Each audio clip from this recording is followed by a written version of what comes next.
자, 오늘은 우리 지난주 2대 강령인 교회 사랑에 이어서 제3 강령인 다음 세대 사랑이라고 하는 주제를 가지고 오늘 본문 말씀 중심으로 하나님의 말씀을 잠시 증거하도록 하겠습니다. 여러분, 교회 사랑, 이것은 교회된 성도를 말한다고 말씀드렸고, 그렇다면 교회된 성도가 교회 사랑하는 구체적인 중요한 질문이 있습니다.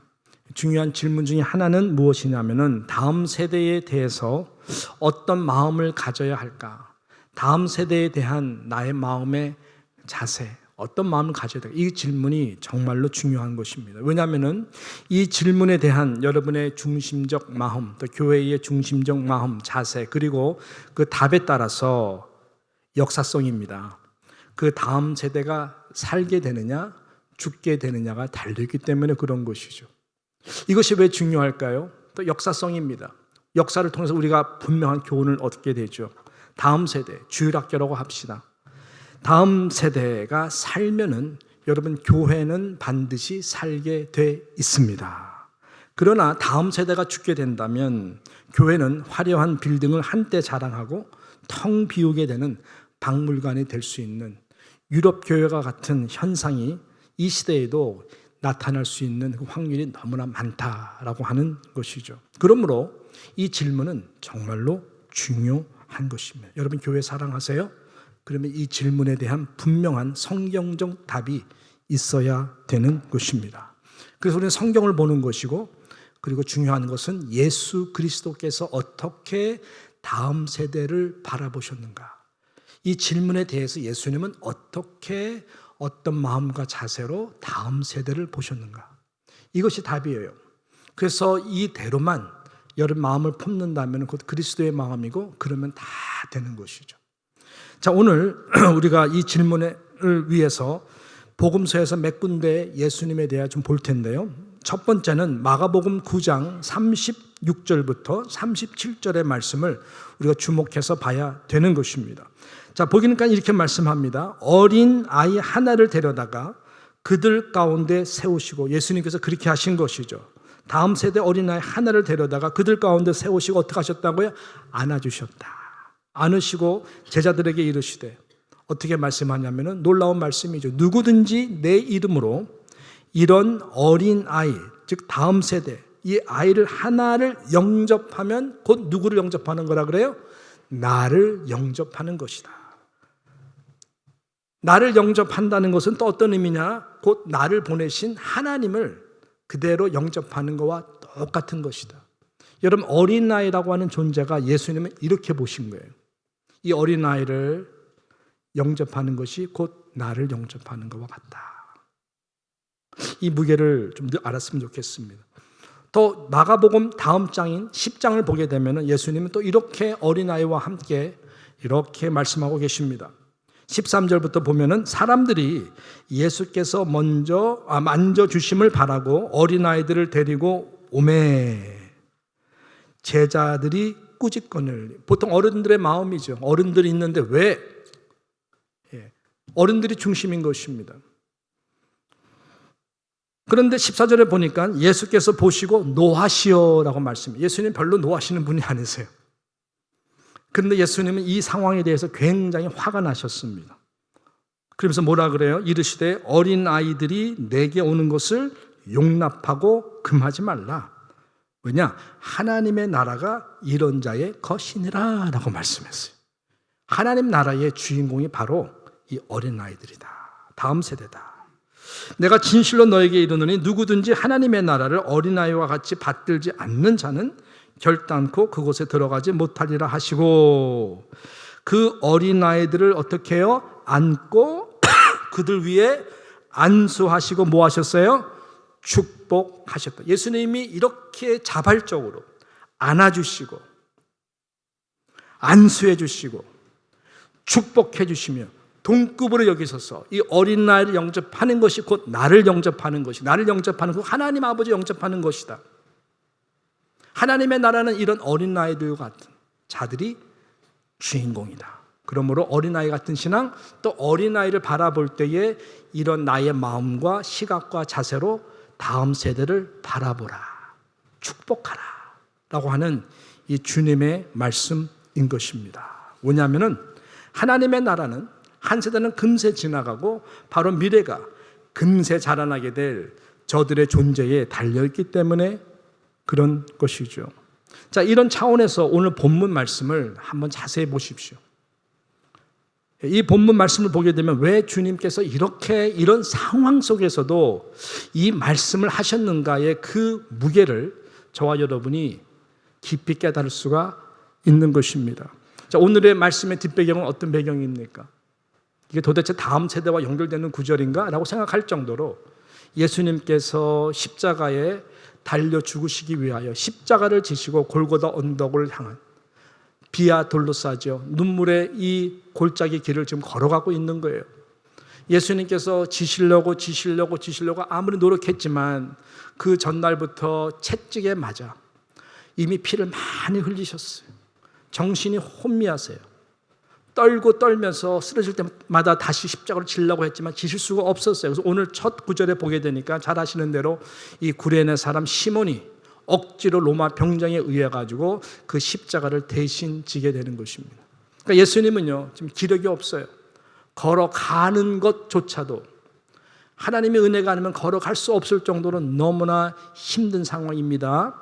그리고 어떤 말도 할 수가 없죠. 말씀을 안 하셨어요. 침묵 꼭 필요한 말씀. 아니, 하나님의 뜻이라면은 말씀을 하셨죠.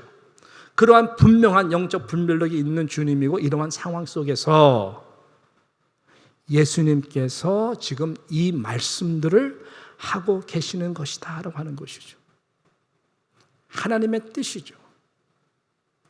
예수님은 십자가에서 7마디 외에 딱 이 말씀만 하셨어요.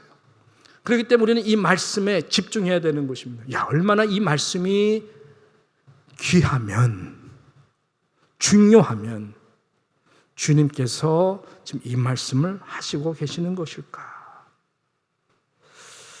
이 말씀에 조금 더 뒷배경을 보게 되면은 많은 사람들이 예수님을 따라갑니다.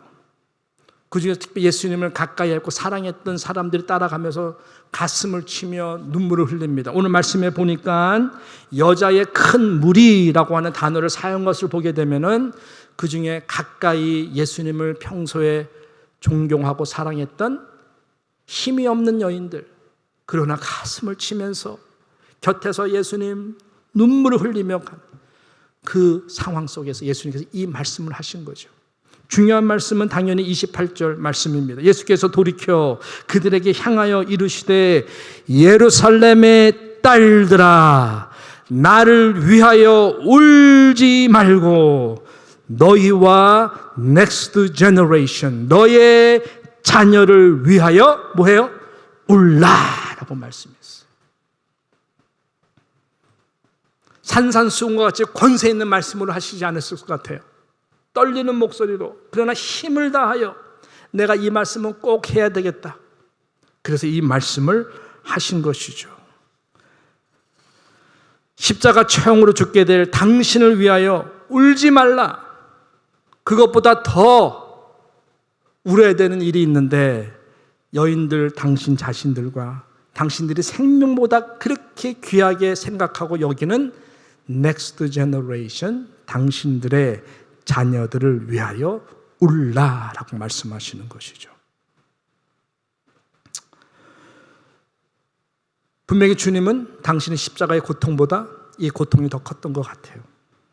자, 그렇다면 왜 우리 주님께서는 당신을 위해서 울지 말고 힘을 다하여 돌이켜 이 여인들에게 넥스트 제너레이션을 위해서 울고 당신을 위해서 울라고 말씀하신 것일까요? 다음 구절들을 보게 되면은 분명한 그 이유에 대해서 우리는 알 수가 있습니다. 저들의 미래, 다음 세대가 살아가야 되는 그 미래가 너무나 고통스러울 것이고 어두우며 저희들이 당할 환난이 너무나 크기 때문에 그런 것이었던 것입니다. 29절부터 보게 되면은 그런 내용의 말씀을 하시는 거예요.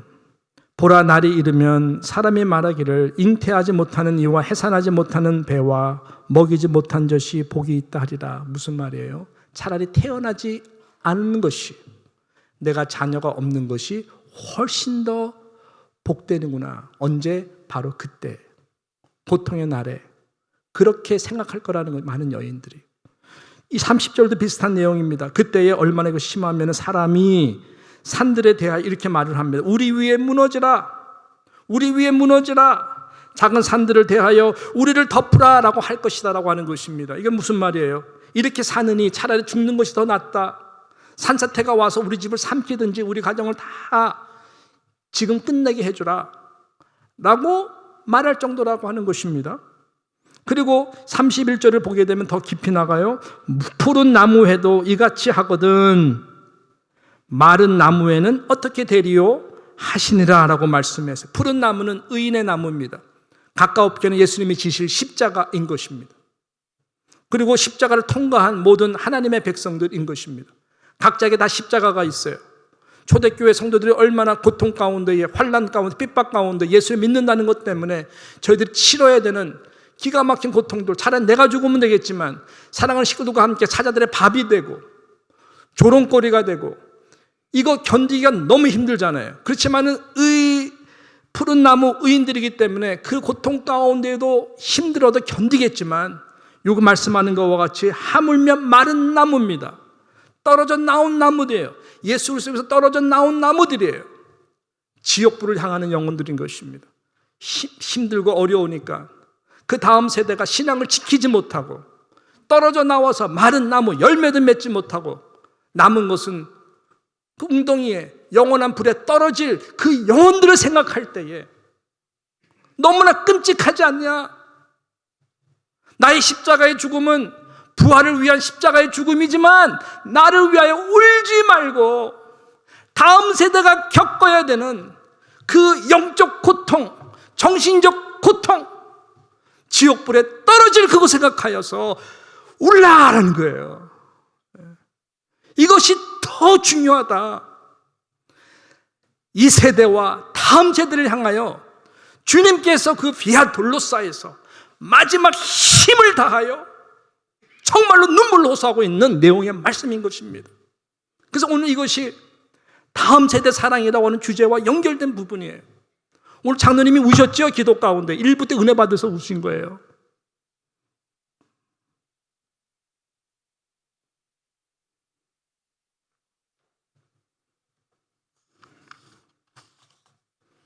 이 말씀은 몇십 년 안 가서 1차적으로 성취가 됩니다. AD 70년입니다. 로마의 티투스라고 하는 이 장군이 로마 군대를 모든 예루살렘을 함락을 하되 나이슬리 함락한 것이 아닙니다. 완전히 돌변하여서 학살, 대학살, 완전히 이 땅 가운데의 모든 이스라엘 사람들, 유대인들을 다 멸살하라고 하는 지령을 받고 다 죽여버려요. 가족들이 예배를 드렸던 성전마저도 돌 위에 돌 하나 남게 되지 않을 것이다. 예수님의 말씀처럼 모든 성벽 예루살렘의 성전 다 무너뜨리죠. 그래서 이들은 나라를 잃어버리게 됩니다. 방황하고 방랑하는, 집을 잃어버리고 모든 것을 잃어버린 가운데 저희들은 이제 흩어지게 되는 것이죠. 이 사건은 이스라엘로서 전무후무한 환난의 사건이었어요. 자, so much and so. 지금 이 시대는 어떻습니까? 어떻게 보세요? 주님의 이 말씀과 무관하다고 생각하십니까? 여러분 특별히 여러분의 자녀, 나이 드신 분들은 손주 있으시죠? 저들이 살아가야 될 다음 세대 어떻게 생각하세요? 울지 말라라고 하는 주님의 말씀이 전혀 상관없이 들리세요? 필요가 없을 정도로 여러분은 다음 세대가 영적으로 안전하다고 생각하세요? 이 교회도 당연히 쉽게 믿음이 계승이 되어지고 이어져 갈 거라고 세이프하게 생각하시고 늘 감사하는 마음이실까요? 뭐 그렇다면 할렐루야, 너무 감사하죠. 절대로 그렇지 않아요. 이 말씀은 무관한 말씀이 아니에요. 청소년 심적 상태 조사 결과를 위해서 이 대한민국에서 근래에 이제 연세대 사회발전연구소가 이 한국 대한민국의 우리 어린아이들 다음 세대와 특히 청소년과 함께 묶어서 행복 지수를 측정을 했어요. 다른 나라들과 비교를 해서 행복 지수를 측정을 했습니다. 근래의 이제 스테이터스예요. 그 비교한 내용을 제가 봤거든요. 얼마 전에. 자, 봤더니 우리 한국에 있는 아이들, 어린아이들과 청소년들이 스스로 행복감을 느낄 수 있는 그 평가하는 점수가 있는데 점수가 몇이 나왔냐면 71점이 나왔어요. 이게 어떤 수준의 기준인가? OECD 국가 중에서 미안한 얘기지만은 최하위로 나왔습니다. 최하위예요. 그러니까 우리 대한민국의 어린아이들, 그 다음에 청소년 아이들이 제일 행복하지 않다는 이야기예요.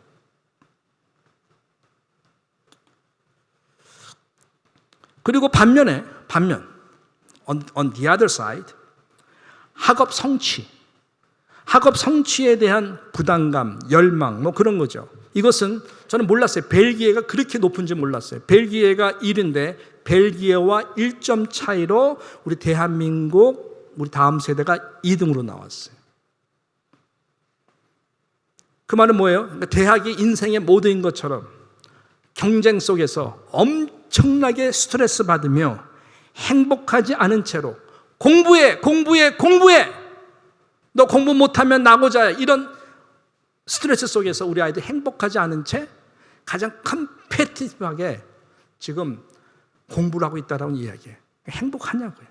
그 인생의 전부라고 하는 것이죠. 너무나 많은 컨선이 나옵니다. 이것은 아니지. 그럼 아이들이 나중에 대학교 나오고 그래봤자 10%가 좋은 대학교 가는 건데 그럼 나중에 얘네들이 행복할까?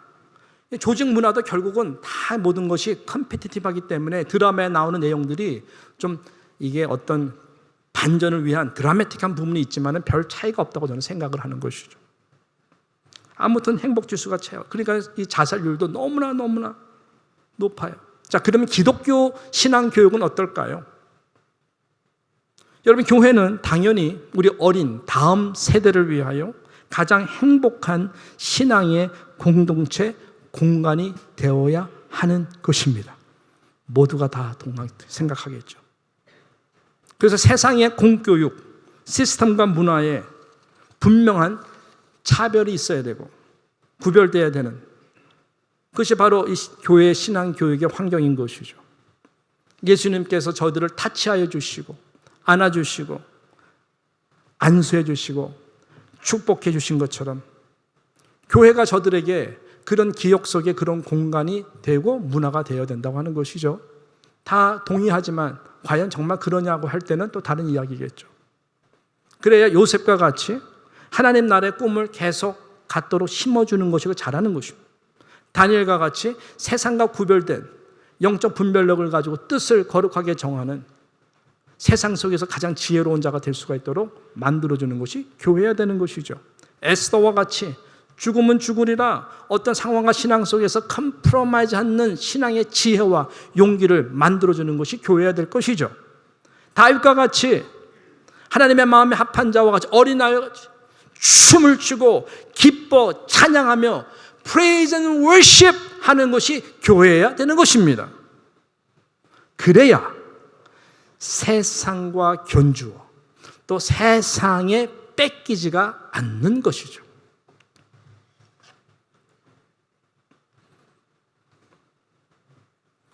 저의 그 멘토 목사님이 계세요. 초청하셨고 실은 저가 저되도록 첫 이 신앙의 발걸음을 걷게 해주신 분이 그분이세요. 캠퍼스 사일 KCM이라는 곳을 같이 만들게 되었고 지금도 이 세들이 캘리포니아 가게 된 모든 대학마다 이 열매들이 너무너무 많아서 하나님께 감사를 드립니다. 근데 그 목사님이 지금 돌아가셨지만 저에게 항상 또 우리에게 항상 하셨던 그 말씀이 저게 무슨 말일까 했는데 이제야 알겠더라고요. 그분이 뭐라 하면 축복과 저주는 아주 파인 라인이다. 많은 사람들이 축복이라고 살았는데 아직 봤더니 이게 저주더라라고 하는 이야기예요. 여러 번 들었기 때문에 귀에 내리가 박혀 있어. 그게 무슨 말이냐? 잘 키웠다고 하는 거예요. 잘 된다고 하는 거예요. 그래서 포도나무가 잘 자라서 결실을 맺어서 열매를 맺습니다. 감람나무도 잘 커서 감람나무 열매를 맺습니다. 그런데 어느 순간 다 빼앗겨버리는, 그 열매를 내가 따먹지 못하는 것이 저주다. 다 빼앗겨버려. 아이를 잘 키웠어요. 잘생기고, 잘 키웠어요. 잘 키웠어요, 딸을. 아주 이쁘게 잘 키웠어요. 근데 어느 순간에 봤더니, 포로로 잡혀가. 노예가 돼서 끌려가. 어느 순간에 봤더니 아이들이 하나님보다 세상 우상을 더 섬기고 신앙에 떨어가. 전쟁에 끌려가서 죽고 나는 것입니다. 하나님을 알지 못하는 다음 세대로 변질돼가. 이것이 저주라고 하는 것이죠. 저는 한국이 지금 보면은 극단적으로 흘러가고 있다고 생각을 합니다. 물론 지금 정치 얘기를 하려는 것이 아니죠. 정치 너무나 잘 알잖아요. 양극단, 여야의 양극단. 너 이파야 저파야. 한국은요, 제가 말씀드리지만 분열의 영이 너무나 심각하게 장악하는 곳이에요. 그러니까는 지금 73년 동안 흐르는 이 세월 속에서 대한민국만 유일하게 남과 북이 서로 다 이념적 갈등으로 닫혀 있는 곳이잖아요. 같은 한민족인데. 대한민국만 그래. 이게 뭡니까? 한반도를 지금 다미넌트하고 있는 것이 이 분열의 사단의 영이라고 하는, 너무나 견고하죠. 이것이 다 흘러가 있어요. 한국 교회만큼 싸우는 교회도 없고, 한국 장로 교단만큼 많이 갈라진 교단도 없고, 다 모든 것이 분열의 영이 자리 잡고 있어가지고 지금 제가 이런 말씀을 좀 드리려고 하는 것이 아니라 양극단이라는 거, 극단적으로 흘러가고 있다는 것이죠.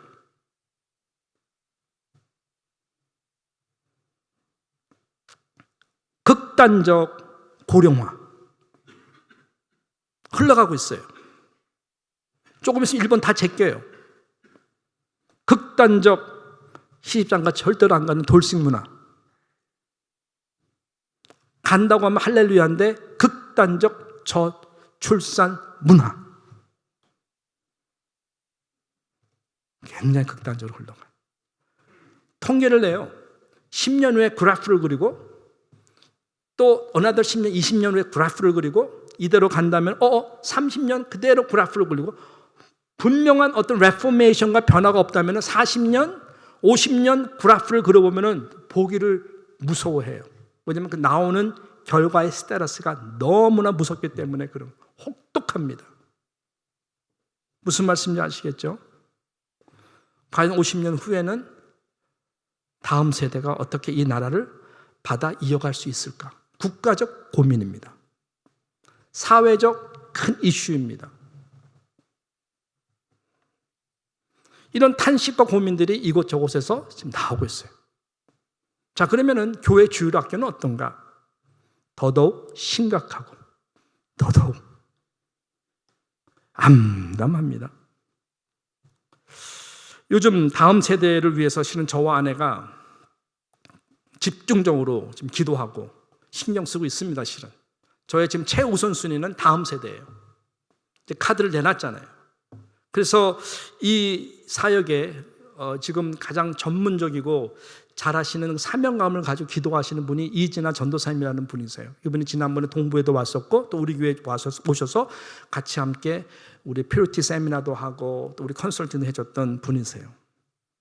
이분이 원래 대표적인 난가주에 있는 어느 한 교회의 교육 전도사로 사역을 굉장히 잘하셨어요. 근데 이분이 너무나 사명을 깨달은 거예요. 내가 교회 안에 있으면 이 교회밖에 사역할 수, 물론 교회는 좋겠죠. 그렇지만 많은 주변에 있는 이 한인 교회들이 죽어가니까, 특별히 다음 세대가 죽어가니까 나와서 이러한 기관을 만든 거죠. 비영리 단체를 만들어서 이것을 위해서 정말로 전국으로 뛰어요. 그리고 한국에서도 이찬수 목사님이 이분의 진가를 알아줘서 그 분당 우리 교회에서 여러 교회들이 모임을 만들어주고, 그 다음에 부산 수영로 교회도 만들어줘서 이 밑에 쪽도 하고. 그러니까 이분이 지금 이런 쪽뿐만 아니라 한국의 지금 기독교 교육의 주일학교 상태, 그 다음에 이 미주에 있는 주일학교 교육의 상태, 누구보다도 굉장히 꿰뚫고 잘 알고, 더구나 기도를 많이 하시는 분이세요. 그래서 이분하고 계속 교제를 해요. 계속 얼마 전화 통화 계속하고, 그래서 좋은 일꾼도 좀 보내달라고. 상태가 어떤 거 다 들으면은 목사님 없어요, 없어. 한마디로 너무나 초토화가 되고 너무나 심각하다는 것이 이분의 결론인 거예요. 눈물이 나오지 않을 수가 없다는 것이 이분의 말씀이에요. 몇 가지 말씀을 드릴게요. 일단 부모들이 한국도 그렇고 미국도 그렇고 먼저 그의 나라와 그 일을 구하는 부모들이 거의 없어진 상태라는 거예요. 신앙교육에 교회에 우선시하는 부모들이 거의 없어진 상태가 요즘 MZ 세대 부모들의 마인드세트라는 것이 너무나 크리티컬했어요. 공교육에 우선순위 한다는 것이죠. 주일날에 뭐가 있다 그럼 거기에 우선순위를 두지, 아이들 주일학교 보내서 예배하는데 싸워서까지 하는 부모가 거의 없다라는 거예요. 그리고 주말에 롱 위켄드 끼면은 아이들 데리고 나가서 휴가고 할러데이 하는 것이 좋지, 분위기가 좋지, 구태여 교회까지 나와야 되느냐, 이런 마인드세트로 이 부모들이 신앙생활을 하니까 아이들이 뭐를 받아서 뭐를 마음을 지키고 나가냐고요. 교회가 우선순위가 아닌데. 자, 그렇다고 on the other hand, 그렇다고 교회가 아이들이 공교육이나 학교보다 더 좋은 기독교 교육 환경을 만들어주기 위해서 정말로 1세들이, 여러분들 1세들이 그렇게 생각하고 행복하도록 만들어주려고 하는 1세대 어른들도 별로 없다라는 거예요.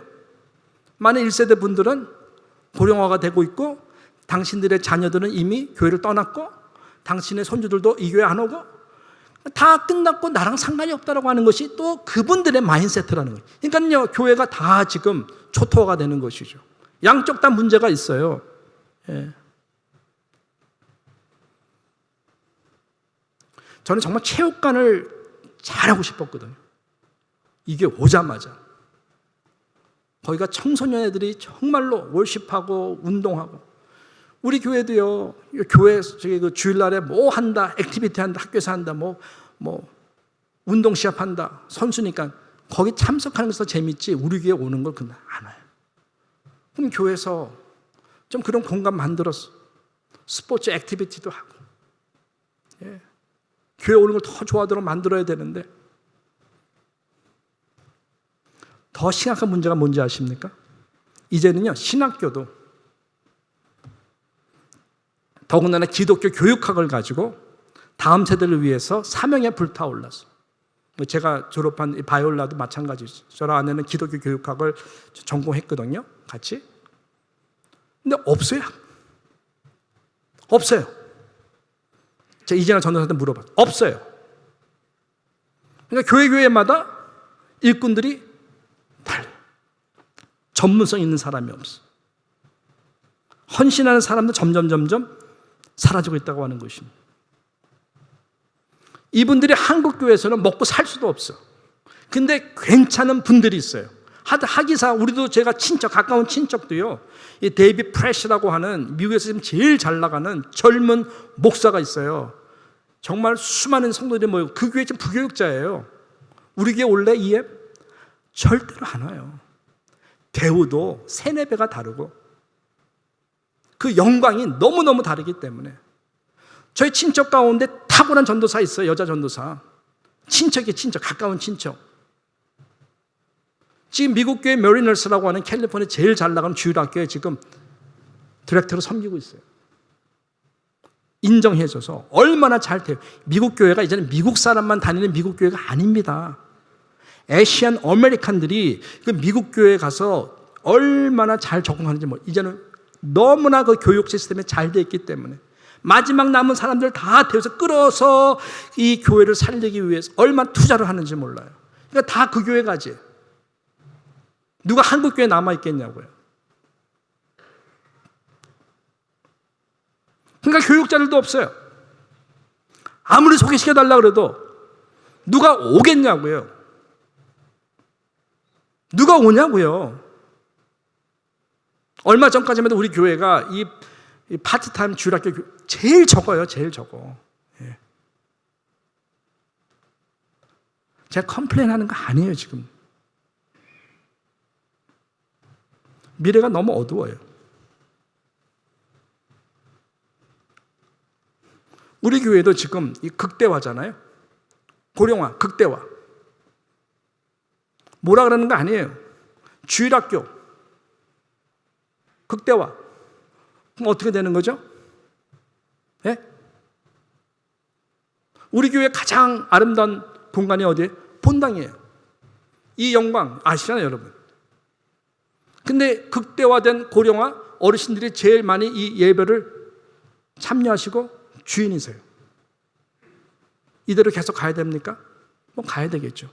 우리 어디에서 지금 목회를 합니까? LIC에서요. 롱 아일랜드 시티. 구성도가 어떻습니까? 한인들 나이 드신 분들이 삽니까? 누가 살아요? 누가 막 물밀듯이 와요? 에시안 아메리칸 얘기한다면 지금 30대 사람들. 영커플들이에요.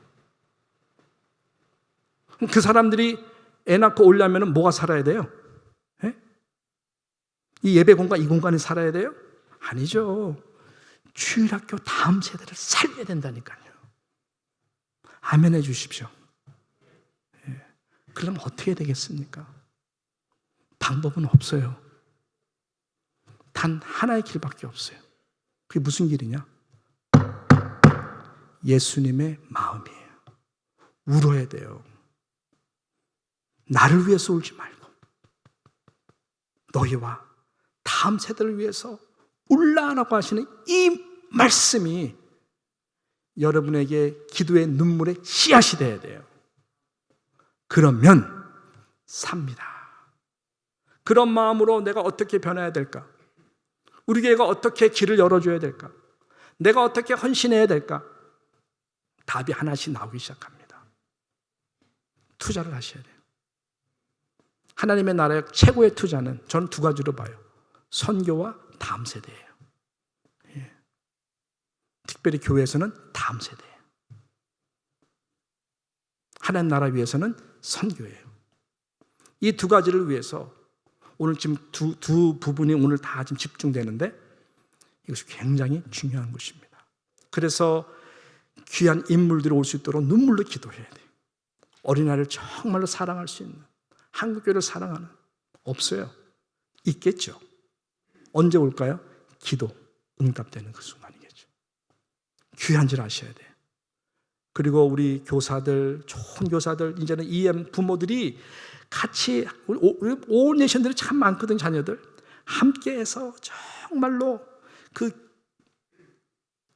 존귀한 교육자 중심으로 다 커리큘럼이 함께 짜져가지고 같은 방향으로 쫙 나가도록 해야 돼요. 그리고 하드웨어가 완전히 바뀌어야 돼요. 이 예배 공간보다 밑에 예배 공간이 더 좋아져야 돼요. 그렇게 될 때에 하나님께서 은혜를 주실 것입니다. 울어야 됩니다. 헬라어로 보니까 울는다는 것이 클레이 에테라는 말이에요. 이 말은 명령형입니다. 슬픔을 참으며 억제하는 흐느낌을 말하는 것이야. 그래도 귀하겠지만 주님이 말씀하는 울라라고 하는 클레이 에테는 명령형이에요. 마치 어린아이가 소리내어 크게 울부짖는 듯한 큰 소리로 내는 슬픈 울음을 가리키는 것입니다. 그래서 우리가 지금 다음 세대를 위해서 헌금을 하고 있지 않습니까? 50만 불이 프로젝션인데 50만 불로 끝나는 것이 아니라 50만 불이 스타트예요, 스타트. 저는 우리 아이들이 100만 불, 정말 $1,000,000 신앙 교육을 받은 아이들로 만들 수 있도록 여러분이 마음을 모아 주셔야 돼요. 그렇게 될 때에 우리 교회는 이 지역에서 소망이 있습니다. 아니면 언젠가 이 교회 건물은 무너지게 될 거예요. 텅 비게 될 거예요.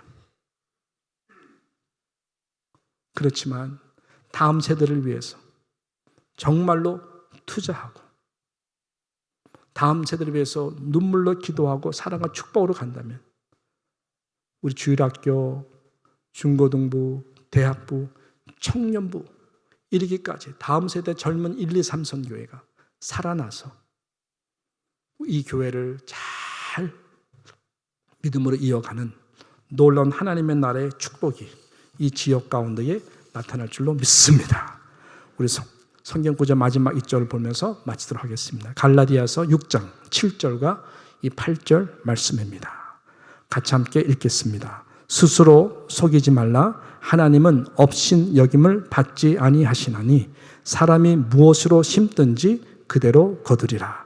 자기의 육체를 위하여 심는 자는 육체로부터 썩어질 것을 거두고 성령을 위하여 심는 자는 성령으로부터 영생을 거두리라. 하나님 살아 계십니다.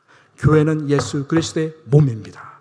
성령은 성령의 감동으로 성령께서 다음 세대를 책임져 주실 것입니다.